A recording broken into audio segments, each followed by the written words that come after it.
And subscribe हमारी video को ज़रूर।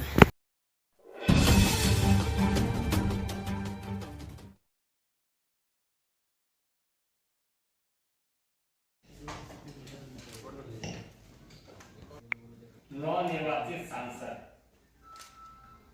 डॉक्टर सुधांशु त्रिवेदी जी आपको संबोधित करेंगे। मेरा विनम्र निवेदन माननीय सुधांशु जी से है कि आपको संबोधित करें।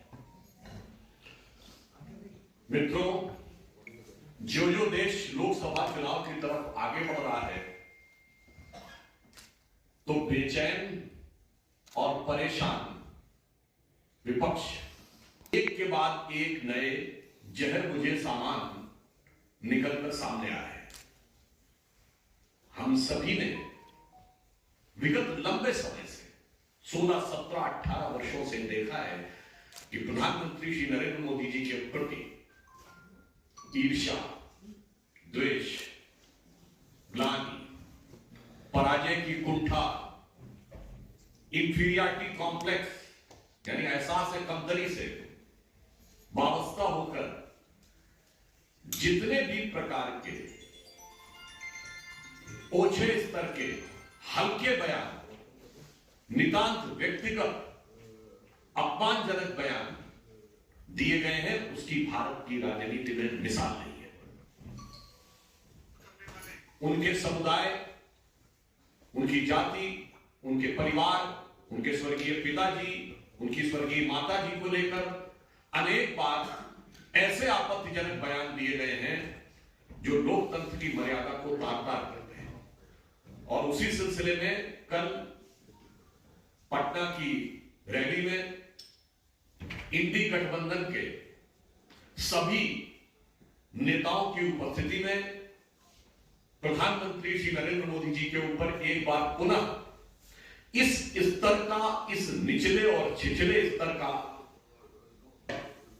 शब्द प्रयोग किया गया है श्री लालू प्रसाद यादव जी के द्वारा, जो दुखद है और कष्टकारक है। उन्होंने मोदी जी के परिवार के विषय में यह बात कही तो मैं याद दिला देना चाहता हूं कि प्रधानमंत्री श्री नरेंद्र मोदी जी के लिए परिवार पूरा देश है। और यह बात आज की नहीं है बहनों भाइयों, हम सब लोग अपने परिवार के साथ होली दिवाली मनाते हैं। प्रधानमंत्री बनने के बाद 2014 की पहली दीपावली प्रधानमंत्री जी ने कहां मनाई थी? सीमा पर सैनिकों के साथ। यह उनका परिवार था और उससे लेके आज तक जितनी दीपावली पड़ी है, किसी न किसी सीमा की चौकी पर सुरक्षा। 15 अगस्त 2023 को, अभी पिछले 15 अगस्त को लाल किले की प्राचीर से उन्होंने जो संबोधन किया, उन्होंने क्या कहा? मेरे परिवारजनों, ये है मोदी जी का परिवार।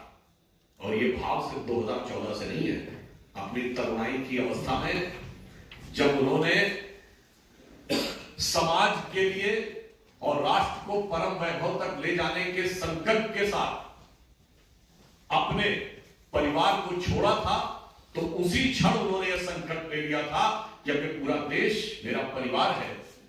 और इसीलिए परिवार के काम में किसी को थकान नहीं होती।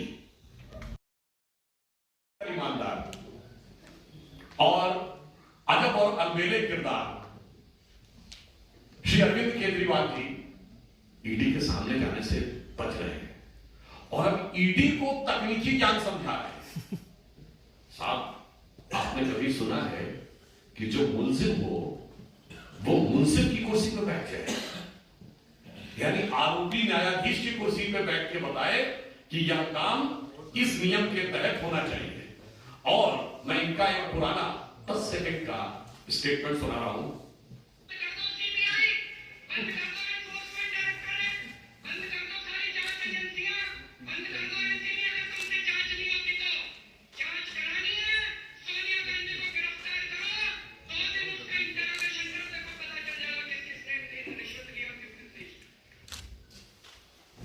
समझदार व्यक्ति है और उन्हें तो पता है कि शायद 2 दिन की भी जरूरत ना पड़े। ईमेल भेजा गया है, इसलिए मैं बात कह रहा हूं। बाकी पार्टियां जब भ्रष्टाचार के आरोप पे लड़ती हैं तो अपनी बात में कायम रहती हैं। इस किरदार का ये देखिए कि किरदार कितना बड़ा कलाकार है कि इन्होंने शराब नीति बनाई और सीबीआई इंक्वायरी हुई और विड्रॉ कर ली। अब जब विड्रॉ कर ली है तो उनको यह बात पता है अच्छी तरीके से कि विड्रॉ की है तो कुछ ना कुछ गड़बड़ होगा। ये बातें सामने आ चुकी हैं कि ईमेल किए गए थे, इसीलिए लैपटॉप नष्ट किए गए, फोन नष्ट किए गए। उन बातों में मैंने डिटेल नहीं जाता। ईमेल किए गए संबंधित व्यक्ति को और जब वो ईमेल किए गए और लौटकर संबंधित व्यक्ति ने जो सुझाव दिए वो इनकॉर्पोरेट किए गए, तो शायद उन्हें बिल्कुल अच्छी तरह पता होगा कि शायद कुछ मिनटों में ही जब वो सबूत दिखाए जाएंगे तो ये निरुत्तर हो जाएंगे, इसलिए शायद वो बच रहे हैं। मगर मुझे लगता है कि ये देश के लिए एक बहुत चुनौतीपूर्ण बात है और